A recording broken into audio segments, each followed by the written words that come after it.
Let them walk out. We have the power. We've always had the power. If the NBA players walk out, if they f their money up, the owner's money and the shareholders' money, good. Through my own work, with my therapist, I'm trying to respond rather than react. Whatever that has to happen, I'm planning my own way to change the world around me.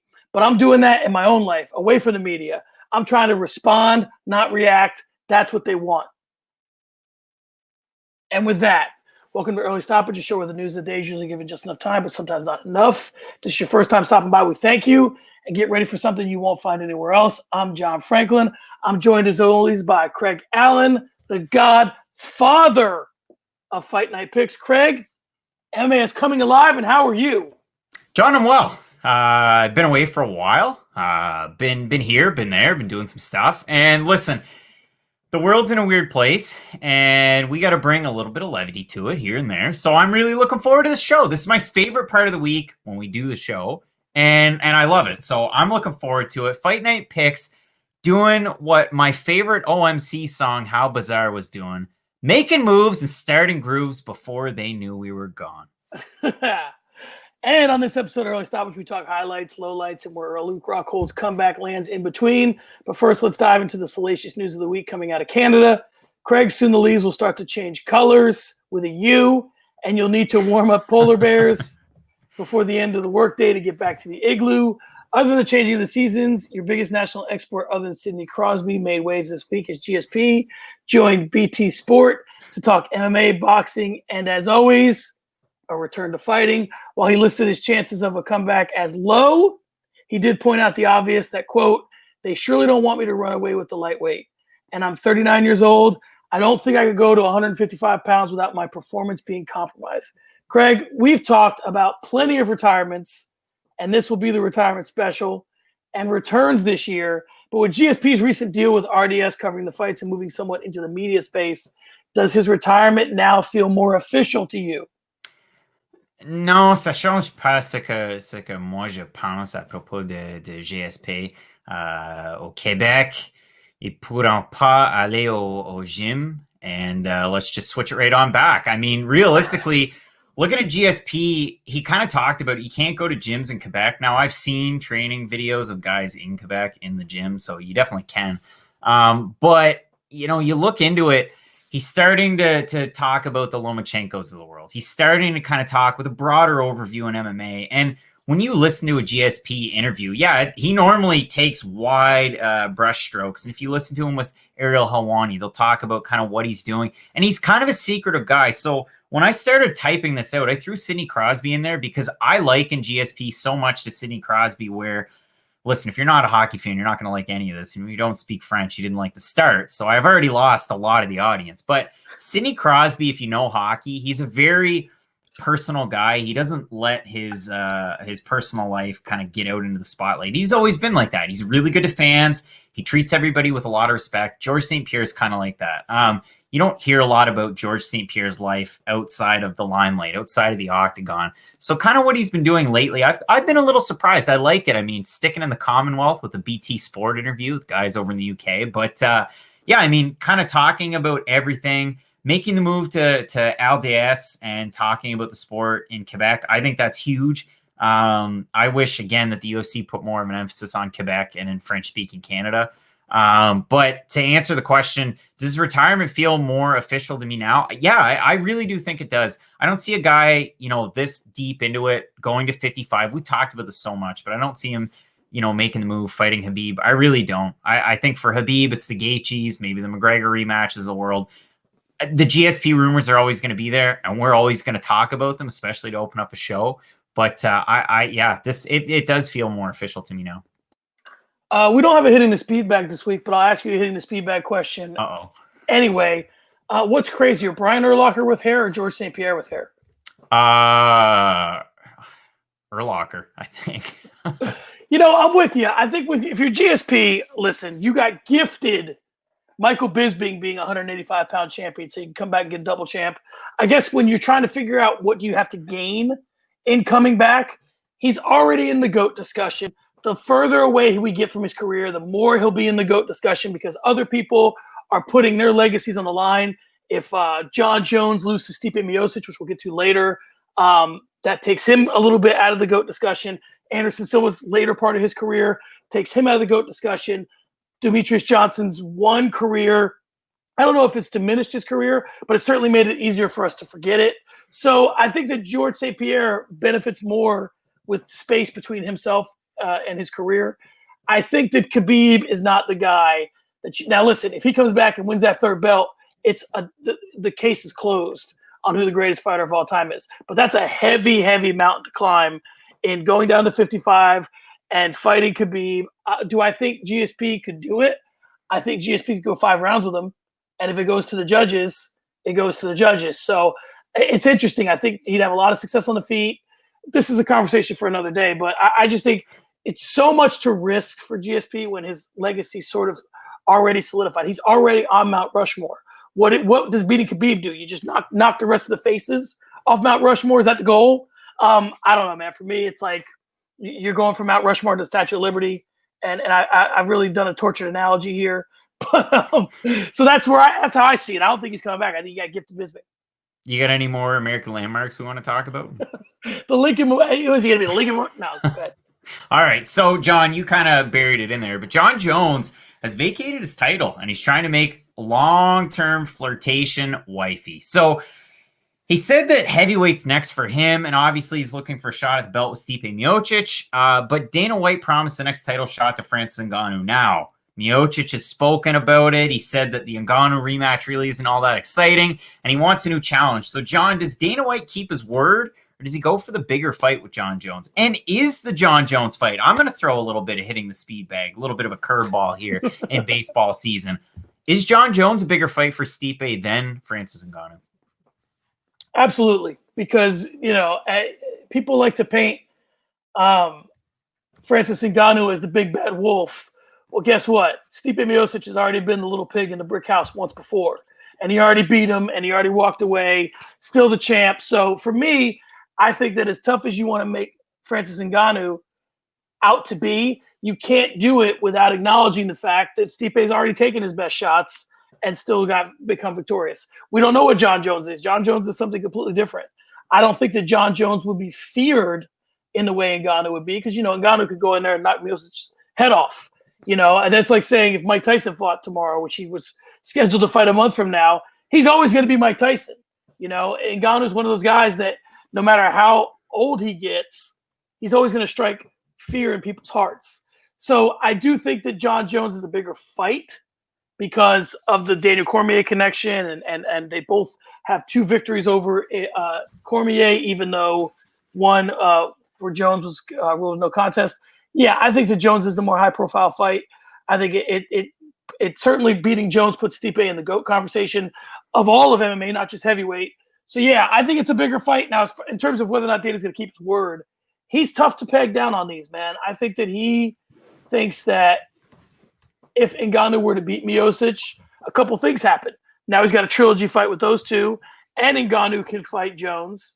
So trilogy with Curtis Blades. Come on. So Ngannou could fight Miocic for the 3rd time, or Ngannou fights Jones. So Dana may be looking at it like he's got more options if he lets Ngannou fight. I think that you're risking a super fight, which 100% is a super fight, and the UFC does that too much. Yeah, and the conversation also about the heavyweight division, just to go over it really quickly, and this was Cameron Romanik's, he stepped his foot in the Fight Night Pick store by asking this question a really long time ago on Perry Encounter. Does Curtis Blades have a long-term reign as a UFC heavyweight champ? And if he beats Ngannou, if Ngannou beats Miocic, then maybe he does. He wants to fight against Derek Lewis. I think that's an interesting one. You talked about the power at heavyweight with Ngannou. He's the type of guy that's so dynamic. I mean, he moves well. He's incorporated that low kick every now and again, and his takedown defense is good enough that he has a shot at keeping it up there. He's not the old shuffle overhand right like Roy Nelson, who's lost, and I had to bring it up. He's lost 5 fights in a row, and he lost last week to Moldavsky. Overall, I wanted to ask that question just because would the juice out of an Ngannou fight with Miocic a second time equate to John Jones, who's really been questioned lately? I don't know if it does, but I thought I'd ask it for commentary's sake. I think you make the bigger fight with Jones than you do with Ngannou, just in the interim. And I don't know if a move up to heavyweight for Jones is going to be as fruitful as it has for anybody else. And I say that But who else has had a good move up to heavyweight lately? Gustafsson and Verdum didn't go well. OSP fought Ben Rothwell. That went really poorly for OSP. So I don't know, man. I think this is a bad move for John Jones. I know greatest light heavyweight of all time, pound for pound great, next to like the Johnsons of the world and this and that. But geez, I don't know. I don't like this for John Jones at all. Yeah, I admire the move. I admire the balls it takes to make the move, but I just think that, you know, he's got light heavyweight on lockdown, and no one can really figure him out. He's a horrible matchup for anybody just because of his dimensions. At heavyweight, things become much different. All right, Craig, speaking of dimensions and speaking of square footage and building and all that stuff, Dana White and I have something in common. I'm dealing with contractors now in my backyard. Dana's going to be dealing with soon in his backyard. He's looking to build a new UFC hotel for fighters, and he says we'll be completely self-sufficient. Is there any way that Dana White just completely secedes from the union and goes and just makes a 51st state that's called UFC? What do you think about this? Do you think that it's a good thing, a bad thing? Is it just expansion, or does it speak to something larger? I mean, yeah, I would think he would go for state instead of like a micronation, just due to the ties that he has. I think it's a good idea. Why not? It's kind of weird because you have so many hotels in the Vegas area, and I would think that a lot of them are not even close to capacity at this point in time. Although I don't know the reopening status and what stage or phase they're in right now, but it seems like things are kind of moving. Are they not in that area? Yeah. Yeah. So it's a great idea because you minimize risk. You can keep employees and staff in a bubble or close to a bubble, but that's the trouble. You're never going to have a bubble, and I'm not trying to rhyme there, but you're never going to have a bubble because you have an influx of talent, fighters, managers, coaches with every week. So there's going to be contact. It's one of those things that I worry about a little bit. I think the perfect play that we have right now in professional sports, NBA and NHL, you're not really hearing of any positive tests there because they are confined to a bubble, and whether they like it or not, it works. With the UFC, I mean, geez, we had employees last week that tested positive or were around somebody that tested positive, so we had to kind of push them aside. We had fights canceled left and right, which I know we're going to talk about later on. But I think this is a step in the right direction. If they can get a hotel, it's not going to be the next Palms. It's not going to be the next Luxor. But if they can get something on a smaller scale that can accommodate people, I think it's a step in the right direction. And if it doesn't work out for just fights that are going on right now, hey, Dana, you've been talking about the Ultimate Fighter. Here you go. Here's an Ultimate Fighter hotel. You know, I like that. And here's the people that I think should be most worried about this. Well, I'll get to them in a second. But the first thing I would wonder is, how is this going to generate revenue? Is this just all coming out of the UFC's pocket? I mean, if they have a hotel and they have to staff it, are those just all UFC employees? And if so, the genius here would be if you have a UFC hotel on the premises and the top, if it's a 10-floor hotel, the top 3 floors are for fighters and the bottom 7 are for fans. That'd be genius. That would make it self-sufficient. And then, you know, you bump into fighters in the lobby and the rooms cost an exorbitant amount. That'd be smart. So we'll see if they do something like that. But I guess the question is, one, how does it become self-sufficient? And the other thing is the group that I think needs to pay the most attention to this is managers and gym owners. Because if you got a guy who's living in Dallas and barely making ends meet and having to pay rent and a mortgage and all that, what's stopping that guy from going to the UFC hotel? Because Craig, at the end of the day, these are dorms. Let's call them what they are. These are dorms. And some gyms have dorms. I think Jackson Wink has dorms. Yep. So that's what this is in a way. And so if you're a fighter at all these other gyms and you're the UFC, why not just say, why don't you just live in the hotel, work out the performance center? You know, if you're the UFC and you're smart, you either give the fighters a stipend or you just take it out of their pay. Hey, 10% of your pay. They already have meal prep if they live there. They already have meal prep, right? So they've got everything that they need in one place. Why would you? And then now, here's the best part. If you a short notice fight, they just announce it in the hotel. So, through whatever means they want to announce, the guys are right there. They get them quickly, no matter where the fight is, they get them quickly to McCarran, private jet, whatever, they get them where they need to go. So there's a lot of upside for the UFC. They would be completely self-sufficient. My only question is, how does this not become just a money pit for the UFC? And honestly, that's not my question to solve, so I don't really care. I think for the UFC and for the fighters, there's a lot of upside to it. All right, so let's switch gears. And John, it's funny that the longer we've been waiting into this pandemic, the more we've seen fights canceled in the weeks, the days, and hours leading up to card. So last weekend's Edgar versus Munoz card, there was 11 bouts total that were fizzled, whether they were canceled, rescheduled, or postponed. Same word. And a 12-fight card was whittled down to 9 by Saturday, which is crazy. It's hard to come up with a magic bullet here, but if you could make any suggestions as to how things have gone down for consistency's sake, what would be the play here to kind of fix it? You know, Craig, I think if there was a place where the fighters could live and also train and then also be tested and monitored by UFC officials, if something like that existed, you maybe could cut down on the amount of that's what Dana's trying to do. So listen, I'm not saying that Dana is the all-knowing, and I'm not saying that, we put this question where we did in the rundown so the two could meet together in serendipity. But I think that, listen, there's a lot to it. There's a lot to having everybody under one building. Now, does it help with fighter unions? No. But I do think it would help with fighter cancellations.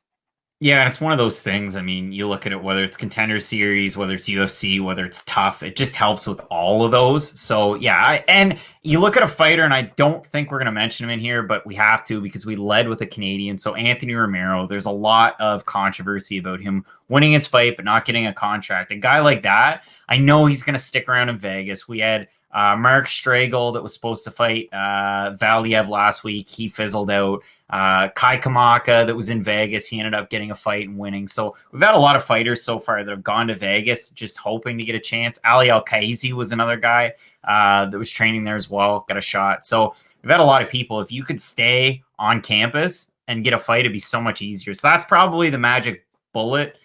You could blend everything together in there. You can leave it on your counter. You can put it in your pantry. But yeah, I think that's the play. That's the only real one, because what else?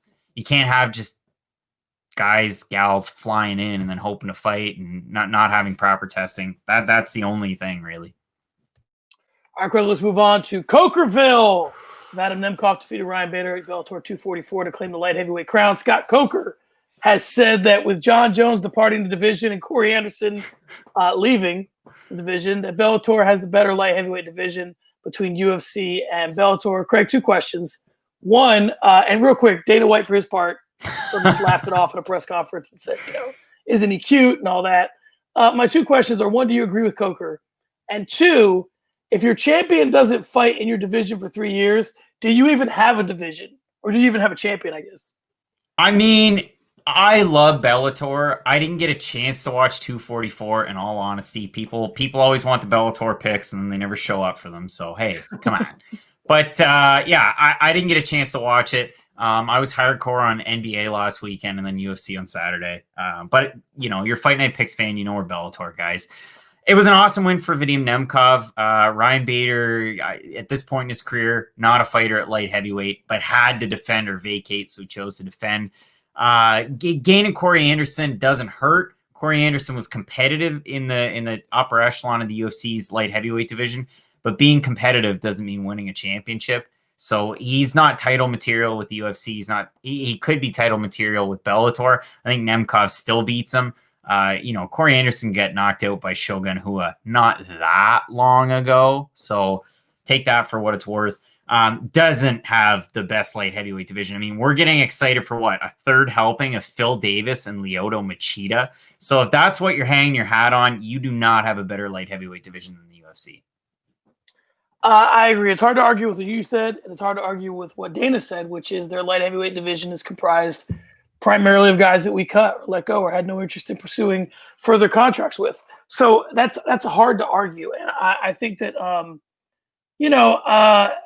the circumstances under which Ryan Bader lost this fight, not being in the division for 3 years, the weight cut, and in saying that, I don't want to take anything away from the champ they got now, but I just think that when I look at that division, I don't see a lot there, but in my brain, am I still putting John Jones in the light heavyweight division of the UFC? Because there's not a lot in the UFC's light heavyweight division. If Dominic Reyes went to Bellator, would he completely run through the Bellator fighters?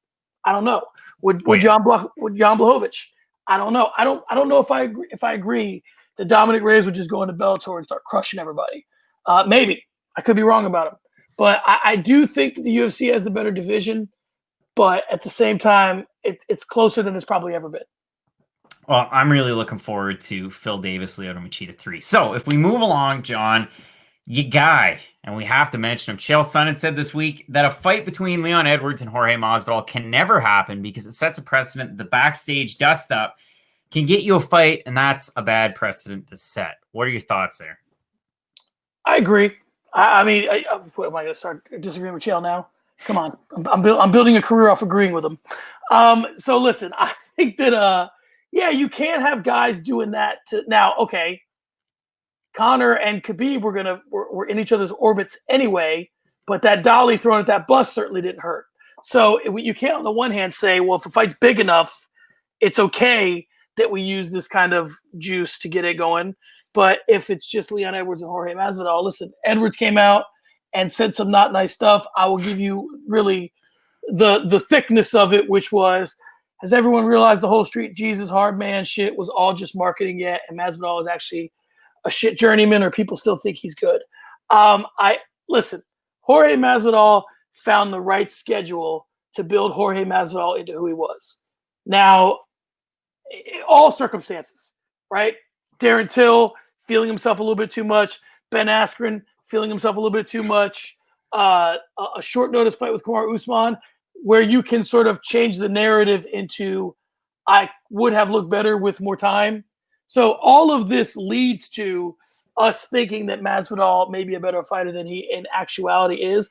But fighting in all other sports come down to confidence, and Masvidal is dripping with it right now, whereas he always wasn't, no matter what he tells you. So that's part of it as well.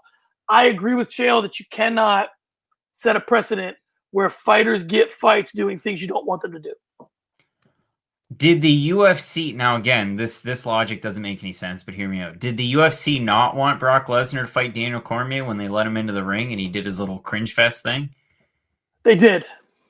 I mean, Little Boots didn't get the fight, but at least we got to get excited about the possibility of it. And they built fights off of backstage stuff before. They built stuff off of fights at press conferences. Now, Chiesa Lee, it was going to happen, but their dust up helped sell the fight.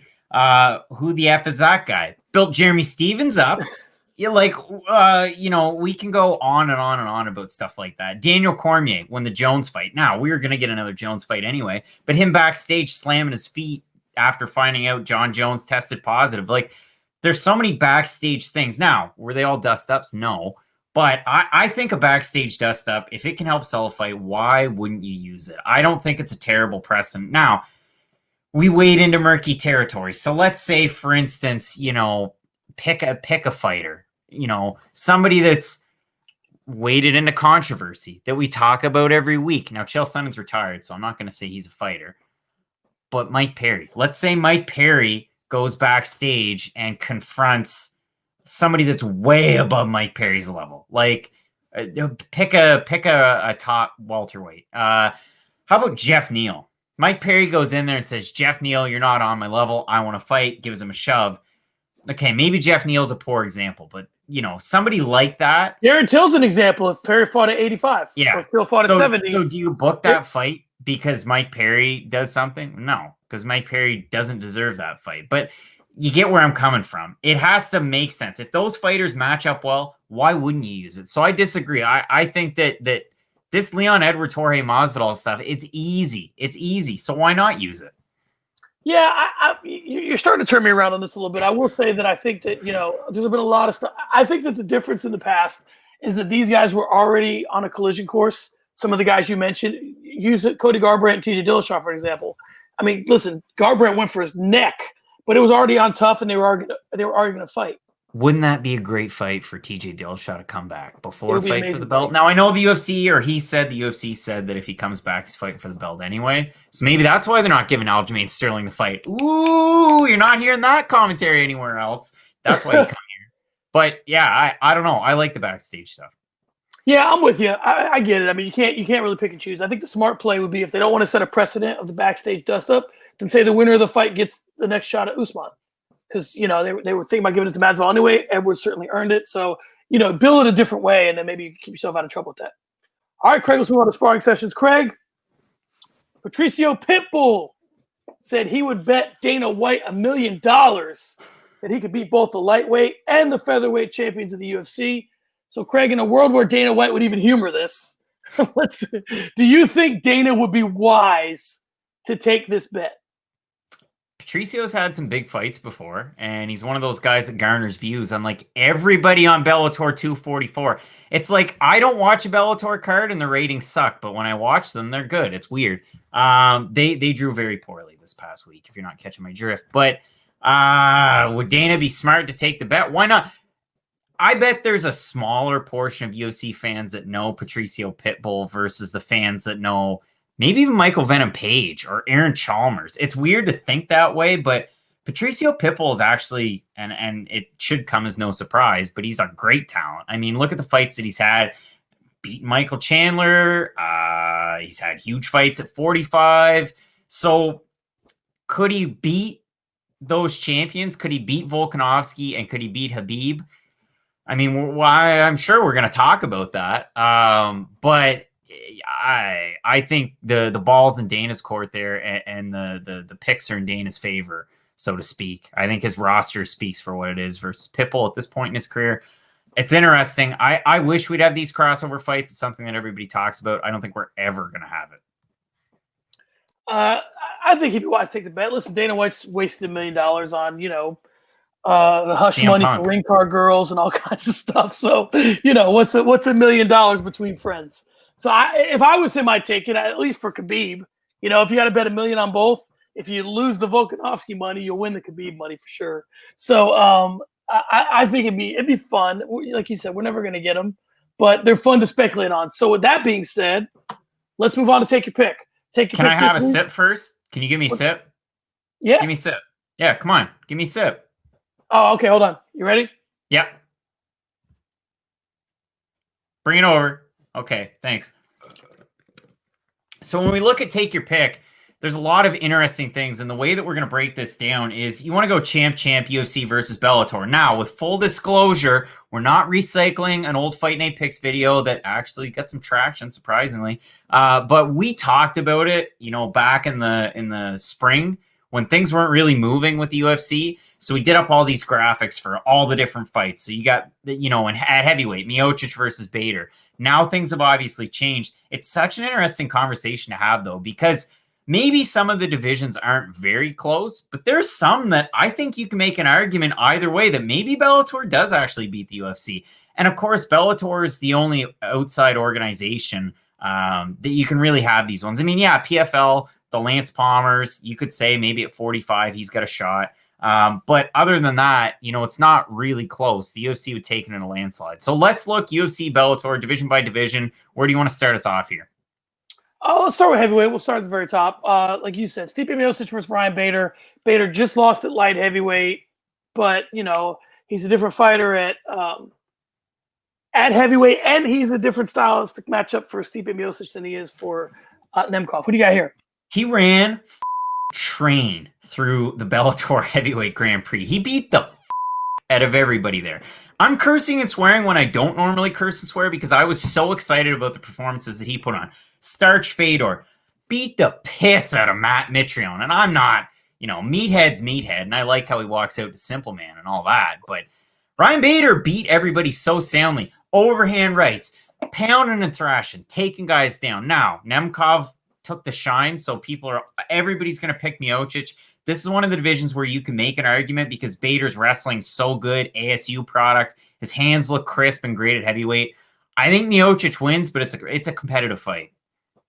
I agree. I mean, I think that Miocic might get a finish in like the fourth, but I think Bader hangs around. The thing that I talked to Cameron about, we talk about Stipe Miocic. The thing I talked to Shaquille Majuri about from Fightful that with a piece that's coming out soon is Stipe Miocic. And listen, if you want to find a Stipe Miocic stand, look no further than Shaquille Majuri. He will tell you it to your face that he is Miocic makes adjustments, and I don't know that I've ever seen Ryan Bader really do that. So whatever, Miocic typically takes a round or two to figure you out. And once he does, it's a wrap, and he makes adjustments. And listen, on the one hand, you could say, listen, this guy's got not horrible coaching, but he doesn't have world-class coaching. So then the adjustments are even more impressive because he's making them, and all his coaches give him the shine for that. So I'm taking Miocic here. So looking at light heavyweight, again, a little bit awkward because you have Vadim Nemkov on the Bellator side, and then on the UFC side, you have a fight coming up shortly between Dominic Reyes and Jan Blachowicz for the UFC's title. I see this as one of two ways. If it's Blachowicz and Nemkov, Nemkov wins, and that's the easy way about it. I like the Stary Oskal product, a Team Fedor guy in Nemkov, but Dominic Reyes, I see him beating both of those guys. You're big on Reyes, and I'm not saying that I'm not, because I think I don't know, I'm forgetting that. There's one fight that worries me. It's tough to have a good fight against Volkan Oezdemir unless you're Yuri Prochazka, big Prochazka guy before he's in the UFC. Full disclosure there. Dominic Reyes had a bad fight against Oezdemir where I thought Oezdemir won it. Now Reyes won. You could say the same thing about Rakic. When he fought Oezdemir, Rakic lost. You could say that he should have won. So a lot of close fights with Oezdemir, but I do really like Dominic Reyes. If you were going to get a shirt made that said, I liked Yuri Prochazka or Chimaev before it was cool, which one would you rather commit to, knowing that the end game would be that they're... Oh, man, I've been a Prochazka guy for a long time. Long time. Definitely before it was fashionable. I'll take Reyes. I'll go the same way you do. Reyes wins. Blachowicz doesn't. Let's move on to middleweight. Adesanya versus Gegard Mousasi or Douglas Lima. So you got that fight coming up. Man, big Moose guy, big Mousasi guy, big Lima guy. Like, now I'm showing my Bellator colors. Matt Allen and Craig Allen are huge Bellator guys. We've been Bellator. I keep saying the same thing. Like, I get excited about this stuff. I'm really excited about this because Douglas Lima, the problem for him in this fight is he's such a good kickboxer and such a grappler that you never get to see. He has the weirdest reach. Do you know what his reach is? I keep it committed to memory. Do you know what Douglas Lima's reach is? Tell me. So he's like 6 feet or 6'1". His reach is 71 inches. That don't play at middleweight, especially against Israel Adesanya. I don't see him beating Adesanya. He's going to have a competitive fight against Mousasi. Mousasi hasn't looked that hot since he lost his belt. Yeah, because he lost to Lovato. So again, this one's up for grabs. That's why this fight's making sense. Had to work that in my brain. And his last fight was way too competitive for a Mousasi fight. I think Lima beats Mousasi. I think Adesanya beats Lima. I think everything I said about Stipe Miocic goes for Israel Adesanya, and Israel Adesanya is a little more precise of a striker. But his coach is better. What's that? But Adesanya's coach is better. Yeah, absolutely. I think that everything that Mousasi does, I think that Adesanya does better. Everything that, in terms of on the feet. And the same thing with Lima. I think that Adesanya is sharp enough with his takedown defense to keep it on the feet, and he's a better striker than both these guys. So going to welterweight, again, full disclosure, Usman Lima. Now go back and watch that video. It's going to be linked. I talked about this fight at length. It was the profile, or it was the thumbnail for the video, because this is the closest fight that you're going to get. Now, again, having said all of this, I talked about it at length. I go back and forth in my brain. It's a flip of a coin. Today, I would take Usman. Tomorrow, I might take Lima. I think that Kamaru Usman is one of the most underrated fighters in all of MMA. I think this guy is supremely talented, and I think that whatever he does, it gets. We always find a way to discount it. I thought it was a good fight with Covington, but I never felt like it was not his fight. It was an okay fight with Masvidal in terms of Masvidal's end of the bargain. Here's the thing that you can only say about a handful of guys. I never feel like it's anybody else's fight besides Kamaru Usman. And I think that that's the way it would go with Douglas Lima. If that fight were to happen, the narrative would be, and hear me out, it would be Douglas Lima lost to Ben Askren, so he can't beat a guy in Kamaru Usman. Yeah, but they fought really early on in Lima's career, and Lima's one of those guys, and this is going to come back to bite me. like Carlos Esparza and Randa Marcos. And I talk about those two all the time for the fact that you watch them fight over fight, and it's like they gained an extra little wrinkle in their game, or they gained a little bit of a step. Douglas Lima is one of those guys. He just seems to gain fight over fight, and he's had wars and he's had tough ones, and he always shines. I mean, even in the McDonald fight that he lost, he put on a good performance, and then he came into the welterweight Grand Prix and looked amazing, and that MVP knockout was insane. His timing's great. So I think it'd be a really competitive fight, but I agree with you. Then you move down to lightweight, and we already kind of talked about it a little bit. Patricio Pitbull is a small guy, especially at lightweight. Khabib Nurmagomedov is, without a doubt, and we've argued it, but he's the best lightweight of all time. Khabib wins that fight. I agree that the one thing that gives me pause is the fact that Pitbull trains with Cejudo. But if I started listing guys that train with Cejudo that couldn't beat Khabib, it'd be the whole gym. So just because by virtue of training with Cejudo, and now training with Cejudo coupled with everything Training else with that Patricio Patricky. Pitbull is, I just think that Khabib is just – now I will say this, and I hate to do this, but it's the truth. I got to see how this guy comes out after his father died. I've never seen him with that, and that's such a life-changing event. I've never seen him in that scenario before. So I think, to be honest with you, I think if he comes out and if Khabib does against Justin Gaethje what GSP did against Johnny Hendricks, we'll never see Khabib again. He'll wipe his brow, say I got out of this one, and we'll never see him again because he'll know that the division's catching up. But I think against Pitbull he wins. Real quick. So, I've always wanted to be able to do this, and I wouldn't be reductive enough to reduce you to this role. But I've always wanted to have somebody where I could have an idea and go, write this down. So here's my write this down for this, because you brought up Ben Askren. An episode of Revisionist MMA, Ben Askren's UFC career. That's going to be a podcast for another day. All right, let's talk about featherweights. Alexander Volkanovski versus the aforementioned Patricio Pitbull. You have to like Pitbull's chances more against Volkanovski than you did against Khabib, but do you like them enough to get the win? I mean, Coach Eric, 2 double champs, Cejudo, Pitbull. I mean, you talked about Pitbull's training partners. I wanted to chime in. He's got Patricky, the wild brother of the two, the knockout artist of the two. Not to say that Patricio isn't. This, again, is a way more competitive fight.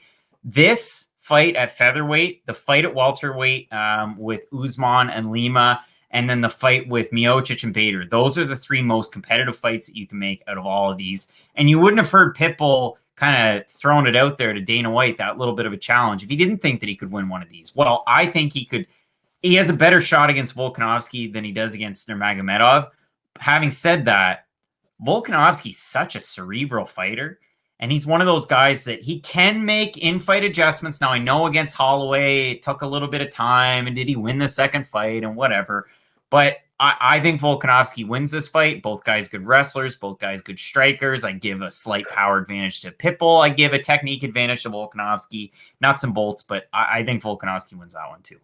A long time ago, I was listening to Heavy Hands, and they were talking about, I think it's tacticians versus strategists.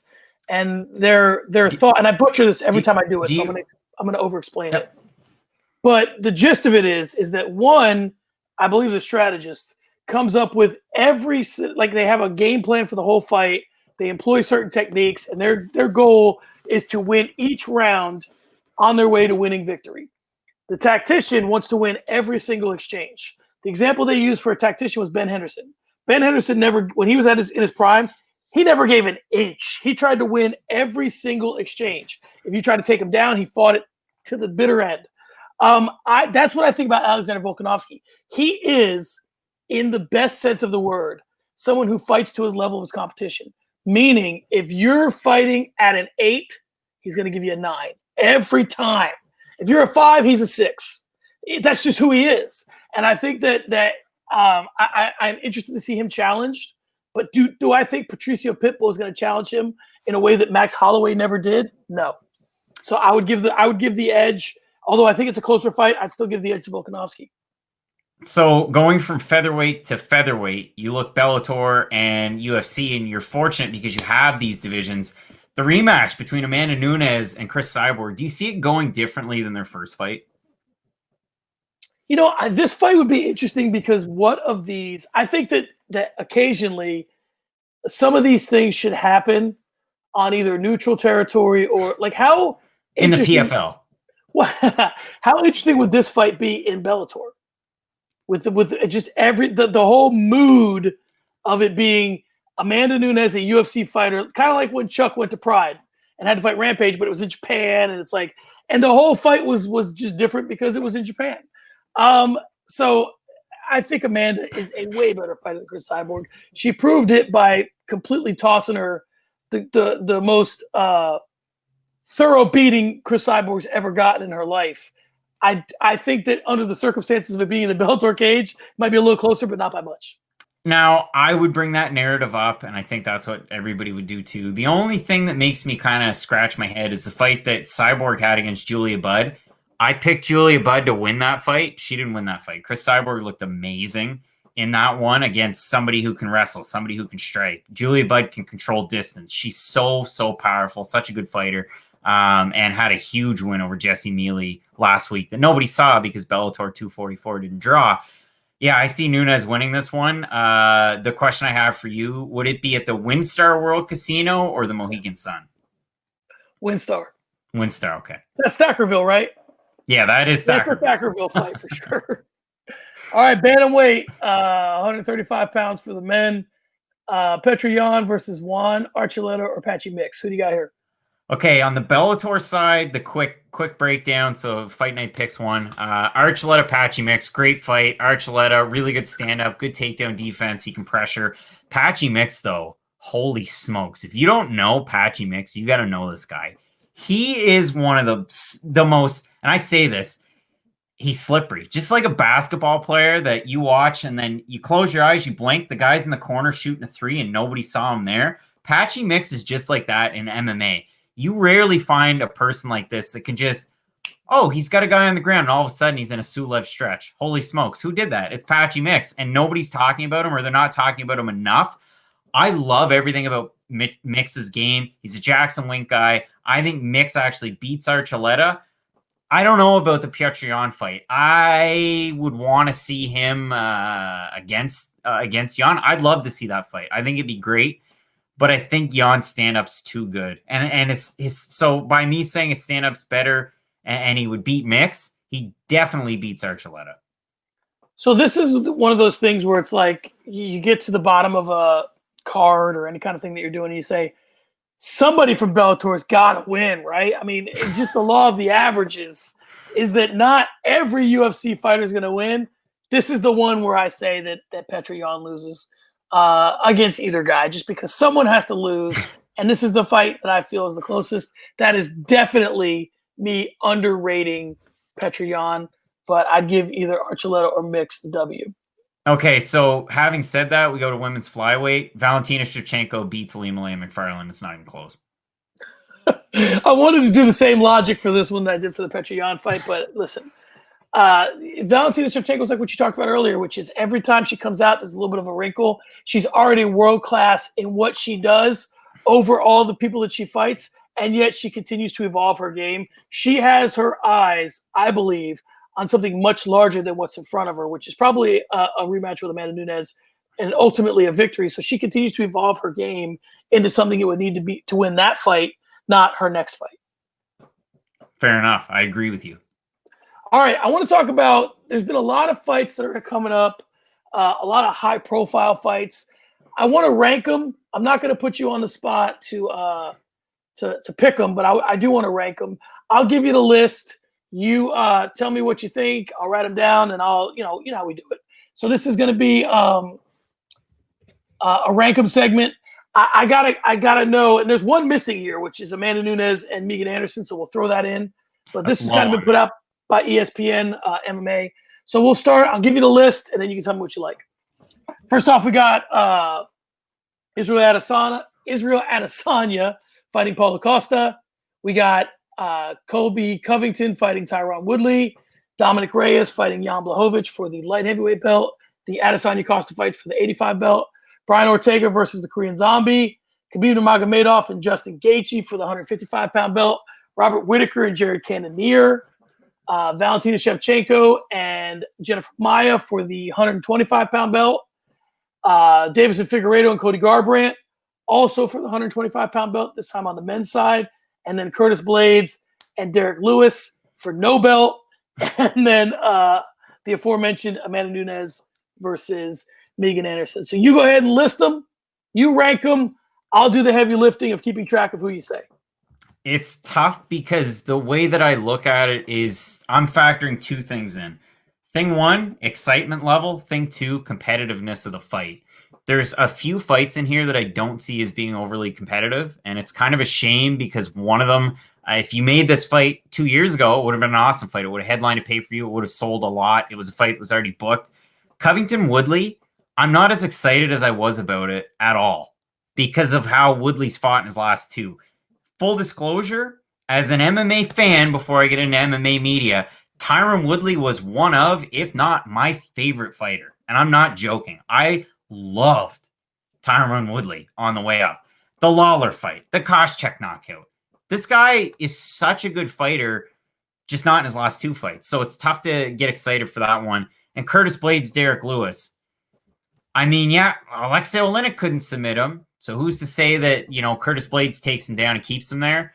I'm to say. And I talk about Derek Lewis. He's got this weird elusiveness where he can just pop back up to his feet. And everybody laughs every time I say that. And then you'll see a Reddit comp of all the video or all the clips where he actually does it. I'm not excited for that one. So now I'm going to rip down through my list. Adesanya Costa is number 1. Nurmagomedov Gaethje is number 2. Number 3, oddly enough, is probably Figueiredo and Garbrandt. Number 4, I would say probably Reyes Blachowicz because I need to see who's going to win out there. Number 5, I'm going to go with Whitaker Cannonier. Number 6, and it's 1A, 1B, 5, and 6. I'm going Ortega, TKZ because you got some juice behind that one. Jay Park's definitely going to show up in some interviews. Then what's left? I would say maybe 7's Covington Woodley. 8 would be Blades and Lewis. 9 would be Shevchenko Maia because, again, I think it's a foregone conclusion. And then 10, if we're talking foregone conclusions, and this fight isn't even going to be close, is going to be Megan Anderson and Amanda Nunes. I mean, the only thing I worry about is and we've seen it, what's Amanda Nunes' training going to be like post having, you know, a child with Nina Ansaroff? So is she going to take so much time away and then not hit the gym hard? She's too much of a professional, I think, to waste away. I say waste away, but you know what I mean? Like to not focus on that fight. So I don't worry about it at all for Nunes. And I think Nunes wins that fight 10 times out of 10. Now, I said that about Maria Agapova as a minus 1,600 favorite against Shanna Dobson. And I ate crow and I shat the bricks that I said I would shit. So it happens. But yeah, I think Nunes wins that fight overwhelmingly. I don't see a lot of disagreement here for me. There's a lot of fights. I'm with you that I'm big on. I think I'd flip-flop Gaethje and Nurmagomedov and Izzy Costa. I know it's going to be hard because, you know, there's going to be way more trash talking. And listen, there was a time. There has been this week. Yeah, I miss Mike Goldberg because Mike Goldberg, I said to somebody on Twitter, the one thing that John Anik and Brendan Fitzgerald and whoever will never be able to take away from Mike Goldberg is the first 30 seconds of a fight and the last 30 seconds of a fight, Goldberg owned them. This face-off, when they first come out, and going into that finish, Goldberg owned them. The rest of the fight, it was a crapshoot, and there's guys that do it much better than he did. But, so, Izzy Costa gives me that Goldberg first 30 seconds of a fight feel. Of, like, you know, when the old, like, Adesanya, Costa, and then here it comes. So, that's not Mike Goldberg, by the way. Valley resident. And here we go. There it is. Everything else is virtually identical. But now he does that for every single fight. And we're talking Bellator prelims where a guy's 0-3 fighting a guy that's 1-1. It's a gimmick now, Craig. He's turned it into a gimmick. All right, so let's get to the list. No, let's get into it. I got Nurmagomedov Gaethje number 1, Izzy Costa 2. I I'm with Garbrandt Figueiredo, man. I like that fight a lot. They're going to come in their guns blazing. I have Covington Woodley a little bit higher just because of, you know what? Here's where it gets interesting. Because I'm with you. This fight should have taken place earlier. And now that I'm trying to move Covington Woodley up, I can't figure out where. I don't want to see it more than Ortega TKZ. I don't want to see it more than Whitaker Cannonier. Maybe Whitaker Cannonier, although I do think it's going to be a good fight. So if I'm moving it up, let's do Reyes Blachowicz 4. Let's do Ortega TKZ 5. Let's do Covington Woodley 6. And then Whitaker Cannonier 7. Blades and Lewis, Shevchenko Maya. I'm with you, man. I have really – I don't like to be dismissive about Amanda Nunes anymore because I feel like she deserves our full-throated praise when she fights. And we need to – you know, she's one of those that it's a cliche and it's one that's beat to death. But she's one of those that when she no longer fights, we're going to miss her fights. I miss GSP fights. I miss DJ fights. I miss Prime Anderson fights. You know, there's guys I miss watching fight. And she's going to be one of them. But that's my list. I'm pretty much with you. I'm a little bit more bullish or bearish on which is it, bullish or bearish? Bullish. I don't know. On Covington Woodley than you are. So that's where I stand. The one thing I want to say here before we move on, the biggest dark horse for a fight that everybody's going to sleep on until it happens, and that might be why we ranked it in the middle. But when it happens, you're going to get excited. Whitaker Cannonier, and I think Jared Cannonier wins that fight. And I'm really excited about it. I'm with you. All right, let's move on. We'll hit our social media spots this week. We got For the Gram, one Twitter hitter, and posting to the book. I want to start with For the Gram. This is for our folks on Instagram. So it's fitting that a guy like Sugar Sean O'Malley would be the person that we're talking about. Craig, Sugar Sean O'Malley, since we last spoke, lost his fight with Chito Vera because for all intents and purposes, his ankle. He came out on social media dancing on said ankle. Craig, this kid has done everything right so far with his career. But this whole Chito Vera thing, he doesn't seem to be getting as right. Do you think he found the banana peel in handling this fight in terms of the end of it, the injury, all of it? He's making all the wrong excuses. Talk to me about how Sugar Sean O'Malley has handled this. Is this his first misstep? I hate to do the question with a question, but it's kind of rhetorical, I guess, in a sense. What do you do? What do you do? I mean, you sold the farm and then you lost. Now, I mean, trying to pick up the pieces. I think the excuse of rolled the ankle, injury, this and that, that's the only thing you can do. Because if you're so, this is the only term I can think of. If you're arrogant going into the fight and you're being dismissive, and then the guy beats you, what do? Oh, you know what? Humble pie. I should have done a better job. We saw, again, Colby Covington played the gimmick until right before the fight, and then, well, it's a gimmick. You know that, right? Yeah. Didn't work for him. So if you're Sean O'Malley, you just got to kind of stick to what you've been doing and try and fight for a rematch. And honestly, again, I know the Fight Night picks people. You don't like it because you picked Sean O'Malley and I bought into the hype. Whatever. I don't care. Chito Vera, don't take anything away from him, because he kept kicking and kicking and kicking. And you can say, oh, there's the other side that say, well, Sean O'Malley, if he wasn't hurt. All right, well, let's see it in a second fight, because there are two polar opposite camps here. I do want to see a rematch, or O'Malley's got to fight somebody else, and Vera continues to fight up because he deserves it. Yeah, I think O'Malley was in a weird spot because he looked weak. So I think when he came out after the fight and was dancing on the ankle, it was to push back against the weakness. Like, don't remember me as the guy going on the stretcher. Don't remember me as the guy. I'm fine. My ankle's cool. Don't worry about me. Well, okay, if that's the case, what was the what? Then why'd the fight end the way it did? Like, you got to pick one or the other. I'm with you. I think that and listen, props to Chito Vera, man. Guy was on Food Truck Diaries. So, I mean, he's taking full advantage of what he did and his win. So props to him for maximizing. Listen, Chito Vera could mess around and be the next Jorge Masvidal. We'll see.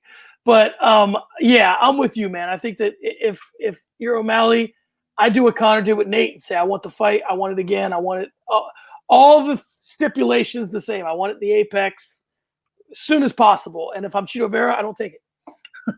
All right, let's move on. One Twitter hitter. Luke Rockhold on his comeback. He said, when I'm in the gym, I'm still the best MFer there. Craig, I mean, Are they giving championship belts out in gyms these days? I mean, I can't say this any other way. Rockhold says he's the best in the gym. Who cares? I don't know, man. I don't know at this point. I mean, Demi Lovato, didn't she just get engaged or married to a guy? She doesn't care. It's tough. I mean, did the Instagrammers, do they care? Like, who cares? Brian Callen cares. He's buddies with Luke Rockhold, but he does stuff that we're not going to talk about on this podcast too. So I don't know who cares. I don't want to see it, man. Like, I think Luke Rockhold, he's become the butt of a joke, but it's unfortunate because he's a Strikeforce middleweight champ. He's a UFC middleweight champ. He was a damn good fighter in his prime. And it's all overshadowed by the fact that the shin injuries, the loss to Bisbing, all of that. He's starting to become that guy. I don't want to see it get worse. And I don't think we need to see more of it. So listen, man, keep training, keep doing the Ralph Lauren stuff or whatever campaign he does. And just, I don't need to see the fights. I get the gig, right? I mean, I get what he's trying to do. He's trying to do kind of what Cain Velasquez has done, which is I was injured. I didn't live up to my full potential, but I can still on occasion kick some ass. I'm still the guy that I used to be. Blasted by Francis Ngannou? Well, no, but I mean, like, you know, he's had some fights where he came out and like, yeah, and showing himself, right? Like he was past his prime when he fought Travis Brown at UFC 200 would be an example. So I think Luke Rockhold's trying to do that, and it's just not catching. In all honesty, it's like you said, he has a good enough resume that if he goes away, someday they induct him into the UFC Hall of Fame because of all that, and we celebrate him. But the problem is with fighters is, and this gets to a whole other discussion about fighter pay and all that, is that they have to keep fighting because they don't get that comfort level with the end of their career that they would want. So they got to tarnish their legacies by, you know, trying to collect paychecks. I was kidding around with Kairos, and you and I have talked about this before on Twitter. Let's just make a Legends division. It's all striking and cut the shit. I mean, in Bellator, they have gentlemen's agreements anyway where they kind of shake and wink and a nudge that we're gonna be standing up tonight. Let's just make it official. Just have a Legends division. No one's looking for takedowns. Let's do it. Fight Circus. They had Muay Thai against karate, and all they could do was kicks and knees. And it was the most fun. You know what? I got to say this. Fight Circus was better than UFC Munoz versus Edgar. And if you don't believe me, go watch the debauchery that happened there. It was insane. There was a 2-on-1 fight. The stream cut. So what did they do? They said, whoa, whoa, whoa. Guys, don't fight. We'll wait until the stream comes back because this is what the people want to see. And then 20 minutes later, they had the fight. And of course, the two guys beat the one guy. We're an hour in to this podcast, and I will remember that because when it's time to take clips from this podcast, I'll remember you said Fight Circus was better than Edgar versus Munoz because that will definitely be clipped. All right, Craig, let's move on to Facebook. A couple guys who have been connected with the UFC for some time. Obviously, one much bigger than the other, but we'll get to it. Dana White has said Anderson Silva's fight with Uriah Hall will be his last. Anderson Silva echoed that sentiment. If this is true, and obviously after the fight we'll have this discussion all over again, but if this is true, what is Anderson Silva's legacy? You know, if you asked me this question 6 years ago, he's on the Mount Rushmore. This is sad. Don't make fun of me, people, but I'm Canadian. I don't know all the presidents on Mount Rushmore. I don't know the four of them, and I don't care. Is it William Mackenzie? Is it no, I'm kidding. Is it John Diefenbaker? No, those are more prime ministers. Yeah, I don't know. What is Anderson Silva's legacy? I mean, he's close. He's close. Is he a tree on the mountain? Maybe.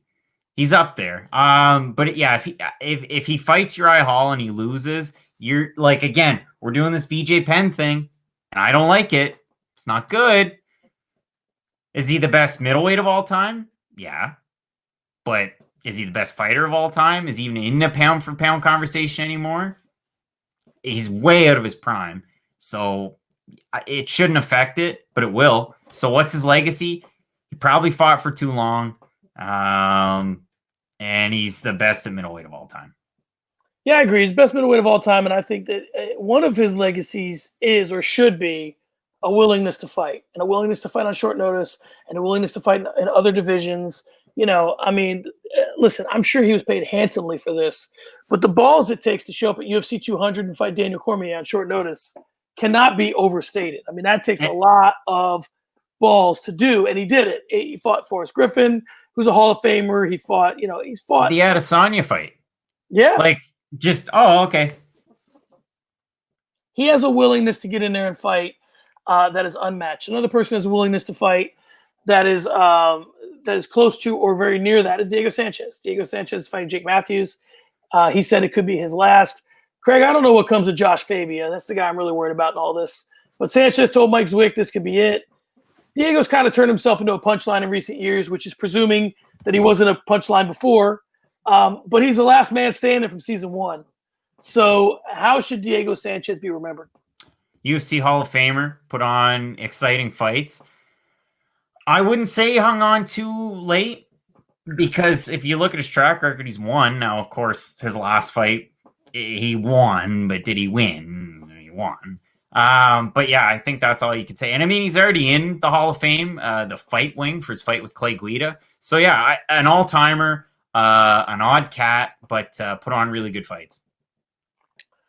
I think one mistake that we make in the world of sports in general is that we think that everyone needs to be compared on the same continuum, and that there's where are you at in the GOAT discussion, right? Where are you at in the all-time discussion?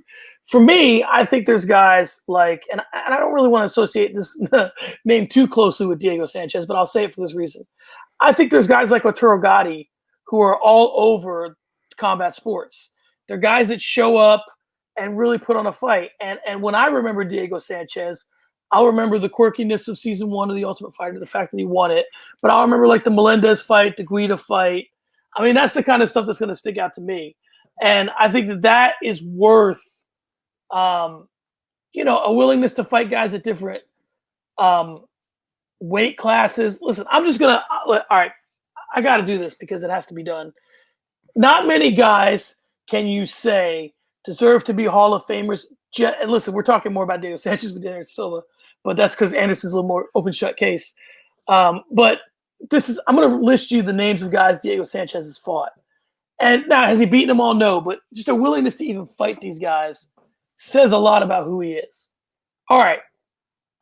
Nick Diaz. Well, okay, let's start. Josh Koscheck, Kenny Florian, Nick Diaz, Carl Parisian, Josh Koscheck again, John Fitch, Joe Stevenson, Clay Guida, BJ Penn, Paulo Thiago, Martin Kampman, Jake Ellenberger, Takanori Gomi, Gilbert Melendez, Miles Jury, Ricardo Lamas, Jim Miller, Joe Lozon, Marcin Held, Ali Quinta, Matt Brown, Mickey Gall, Jake Ellenberger, that's a grappling bout, Michael Chiesa, Michelle Pereira.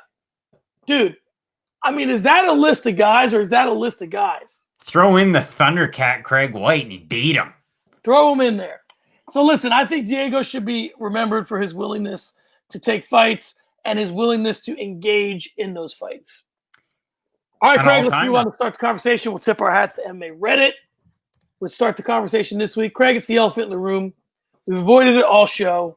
The major sports at play in the NBA, the WNBA, MLB, and the NHL have all canceled games. Israel Adesanya and Angela Hill have been very outspoken in their support of Black Lives Matter. Angela Hill even saying when Michelle Waterson supported Dana White that she can't wait to punch her in the face on Instagram. Dana White spoke at the RNC tonight. It was the last night of the convention, which means he is a very, very big part of the convention if Trump saved him for last. Let's start the conversation this week with, is there any way that these forces can avoid each other? And what I mean by that is Israel Adesanya on one side of this issue, Dana White on the other side of this issue. Will fighters cancel fights or in any way challenge the authority of the UFC over the racial injustice in the world right now? It's really tough. And again, it's difficult for me, and I don't want to use it as a cop-out. And not that we talked about it too much on the show, but like I make jokes here and there about like John Diefenbaker, and I don't know what the presidents are on Mount Rushmore. Again, if I can hammer it home more, I'm not from the same country. It's not to say that we don't have similar issues up here. It's totally different. Like I know it's a different country, but it's a way different place than the States, even though you might think we're really similar. But of course, we digest the same media. We see some of the same issues. So we definitely have to chime in on this one, as awkward and as difficult as it might be. I just want to issue a correction, and I'm not trying to be, that guy. Jacob Blake's still in hospital. Didn't pass away, so I just want to throw that. Oh yeah, it's true. Sorry, No, you're right. For correction's sake. But will fighters cancel fights? What's the most that we've seen so far in terms of a protest? The only thing that came to mind was Devin Clark when he fought Alonzo Menafield. He took a knee and he raised his fist, and that's the most that we've seen. And in terms of protesting, that's really it. I mean, we've seen different things on social media, but that's pretty much all we've seen on television in the octagon. That's pretty well it. Now, if there's somebody else out there that's done something, let me know. I apologize for the ignorance, I guess I should say. But the question that's in there, will fighters cancel fights or in any way challenge the authority of the UFC over racial injustice in the world right now? I don't know, and I can't say. In the NHL, there's a committee that's come together with Evander Kane, Matt Dumba, different minorities, and they've come out and thrown together this committee over racial injustice, and it's gained a lot of traction. And we're talking, a small committee of a small subsection of a sport that's there's a lot more players in the NHL that are white than any other player that's out there, right?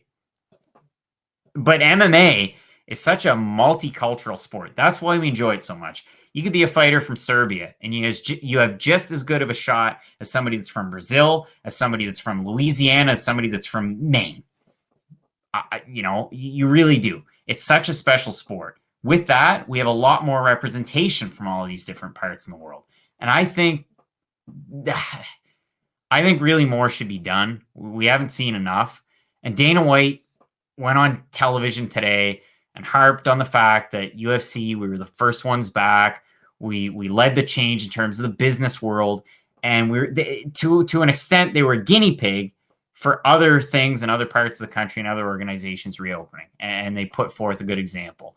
You guys were the first ones back. And yes, they had, what was it? They had a little bit of an intro before a pay-per-view for George Floyd. That was awesome to see. I think they can still do a lot more. And I know this is more of a question over fighters and camps kind of challenging the UFC, but the UFC themselves should be more of a leader here. I think everybody can do more and do their part, but I think the UFC needs to do more right here. This is an opportunity to it's a shame because not that it's a stupid name, but it's the name of the segment. The UFC has the opportunity to start a conversation.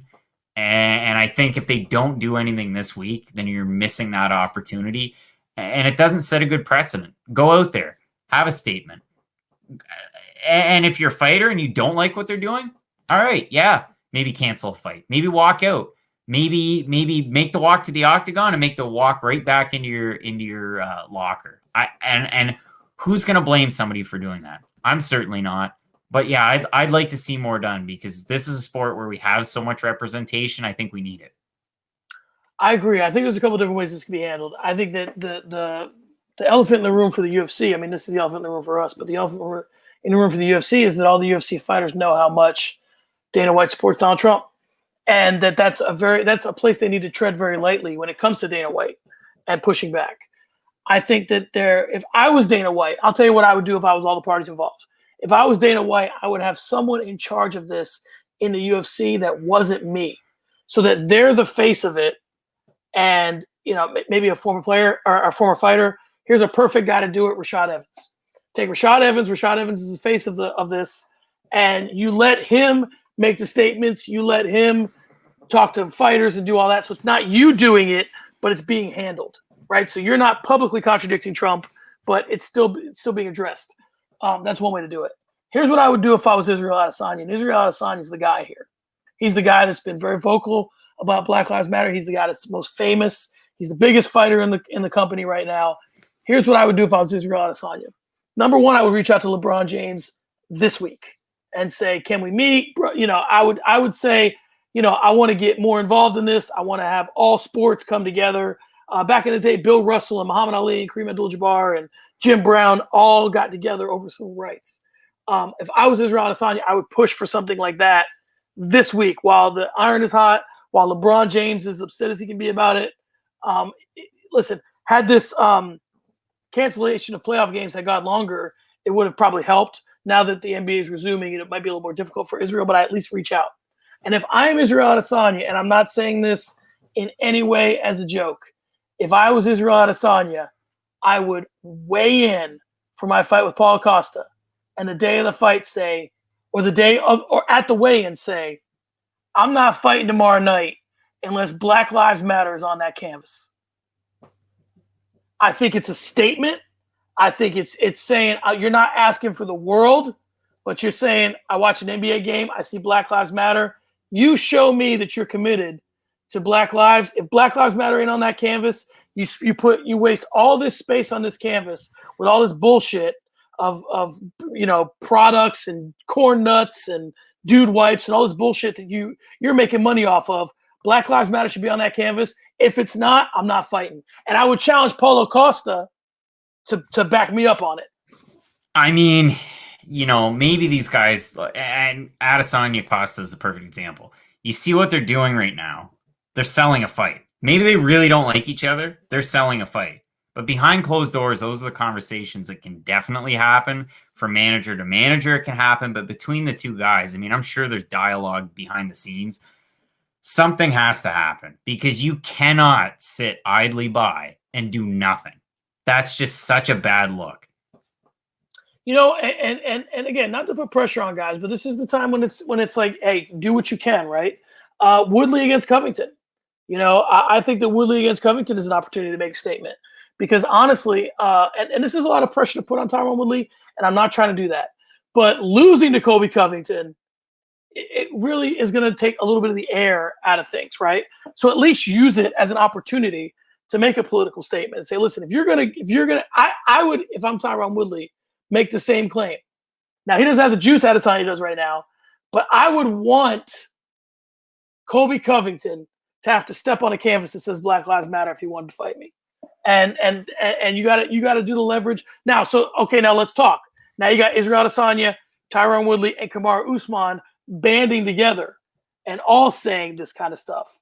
It's a little bit too much for me to put Aljamain Sterling in there, only because, listen, this guy's been begging for that title shot forever. He finally kind of got it from Dana. I know this is bigger than that. It is, but I think you're asking Sterling to give up more than the other guys would have to give up, in my opinion. But I think there's a group of guys that could do this. And why even limit it to that? You're not going to have fighters make a statement. You're not going to have these fighters here. So again, we were supposed to have 12 fights last weekend. We only got 9. We had a bunch of short notice replacements. We've got people waiting in the wings at hotel rooms. They're staying with friends, family, whatever in Vegas, just begging for a shot to be on a card. It's very unlikely you're going to have one of those fighters make a statement. But let's say you have somebody that's tenured, that's been around, that's making good money, and they're on, a featured prelim. They're on the main card. Who's to say that, we can't have conversations there? Let's do something.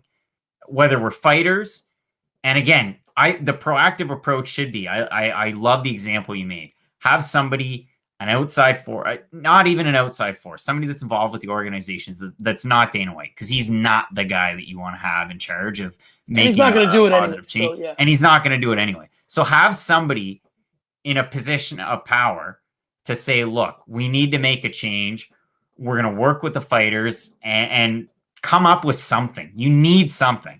Everybody else has something. You guys can't be,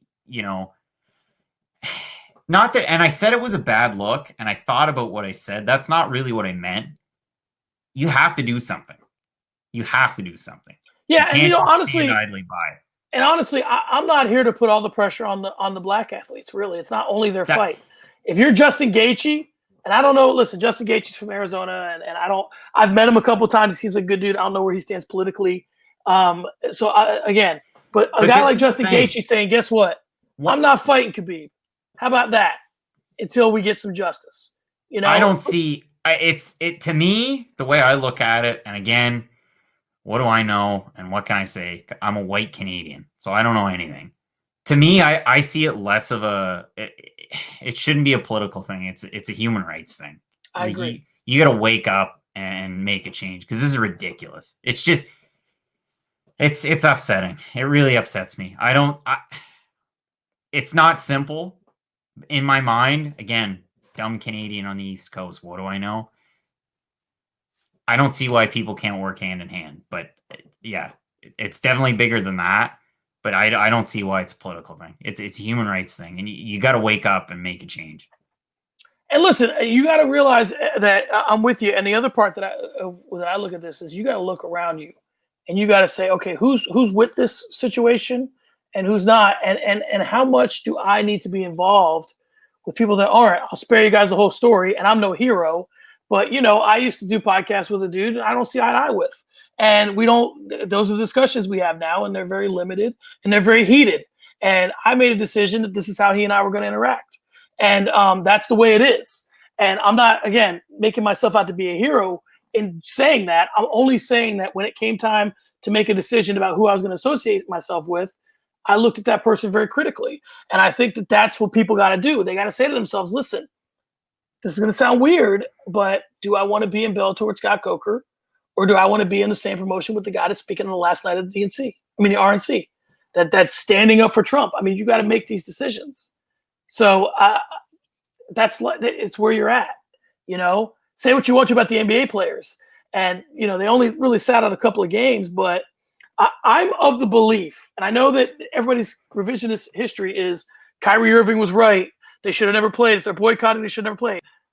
I disagree because I think playing and then stopping means more than never playing. Because a lot of it can be like, well, we don't know if they didn't play because of the pandemic, or we don't know if they didn't play because of, Black Lives Matter. No. They were playing, and everything was going great, and everybody loved it. NBA bubble basketball was better than anything you ever seen.